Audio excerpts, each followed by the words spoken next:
आज मैं आपको एक ऐसी कहानी सुनाने जा रहा हूं जो हर भारतीय के दिल में गर्व की भावना जगाती है।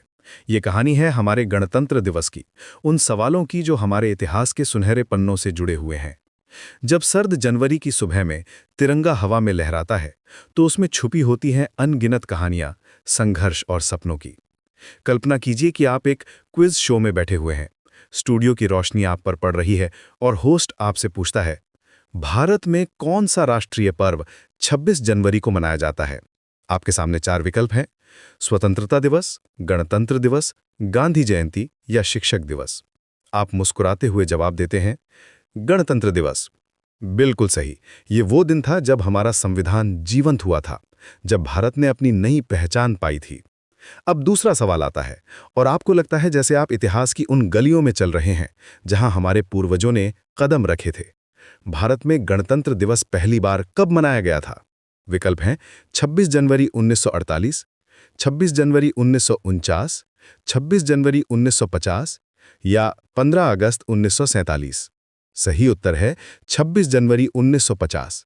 ये वो ऐतिहासिक दिन था जब भारत ने अपनी गणतांत्रिक यात्रा शुरू की थी, जब हमने दुनिया को दिखाया कि हम अपना भाग्य खुद लिख सकते हैं।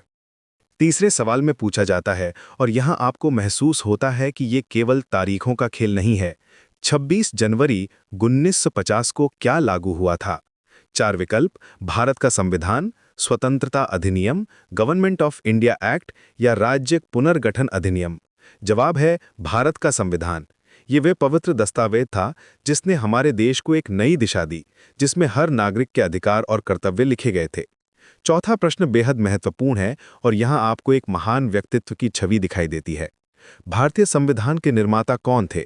विकल्प है महात्मा गांधी, जवाहरलाल नेहरू, डॉक्टर भीमराव अंबेडकर या सरदार वल्लभ भाई पटेल। सही उत्तर है डॉक्टर भीमराव अंबेडकर। वे वह महान व्यक्तित्व थे जिन्होंने दिन रात मेहनत करके हमारे संविधान को आकार दिया, जिन्होंने समानता और न्याय के सिद्धांतों को कागज पर उतारा।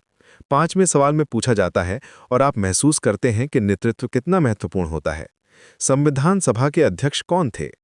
चार नाम: doctor Rajendra Prasad, doctor APJ Abdul Kalam, doctor Sarvepalli Radhakrishnan या के.आर. नारायणन। उत्तर है डॉक्टर राजेंद्र प्रसाद। वे न केवल संविधान सभा के अध्यक्ष थे, बल्कि भारत के प्रथम राष्ट्रपति भी बने। उन्होंने देश के निर्माण में अपना अमूल्य योगदान दिया। छठे प्रश्न में पूछा जाता है, और अचानक आपको दिल्ली की सड़कों की तस्वीर दिखाई देती है। गणतंत्र दिवस का मुख्य समारोह कहाँ आयोजित होता है? विकल्प हैं इंडिया गेट, कर्तव्य पथ, लाल किला या राष्ट्रपति भवन। सही जवाब है कर्तव्य पथ। ये वो भव्य स्थान है जहां हर साल रंग बिरंगी परेड होती है, जहां हमारी सेना अपना पराक्रम दिखाती है और राज्यों की झांकियां हमारी विविधता को प्रदर्शित करती हैं। सातवां सवाल इतिहास की गहराई में ले जाता है, और यहां आपको स्वतंत्रता संग्राम के उन दिनों की याद आती है। 26 जनवरी 1930 को क्या घोषित किया गया था? चार विकल्प: पूर्ण स्वराज, असहयोग आंदोलन, भारत छोड़ो आंदोलन या नमक सत्याग्रह। उत्तर है पूर्ण स्वराज। ये वो ऐतिहासिक दिन था जब हमने अंग्रेजों से पूर्ण स्वतंत्रता की मांग की थी, जब हमारे नेताओं ने कहा था कि अब हम किसी भी प्रकार की गुलामी स्वीकार नहीं करेंगे। आठवें प्रश्न में पूछा जाता है, और अचानक आपको दिल्ली की सड़कों की तस्वीर दिखाई देती है। गणतंत्र दिवस का मुख्य समारोह कहाँ आयोजित होता है? विकल्प हैं इंडिया गेट, कर्तव्य पथ, लाल किला या राष्ट्रपति भवन। सही जवाब है कर्तव्य पथ। ये वो भव्य स्थान है जहां हर साल रंग बिरंगी परेड होती है, जहां हमारी सेना अपना पराक्रम दिखाती है और राज्यों की झांकियां हमारी विविधता को प्रदर्शित करती हैं। नौवां सवाल पूछता है, और यहां आप एक और महान व्यक्तित्व के बारे में सोचते हैं।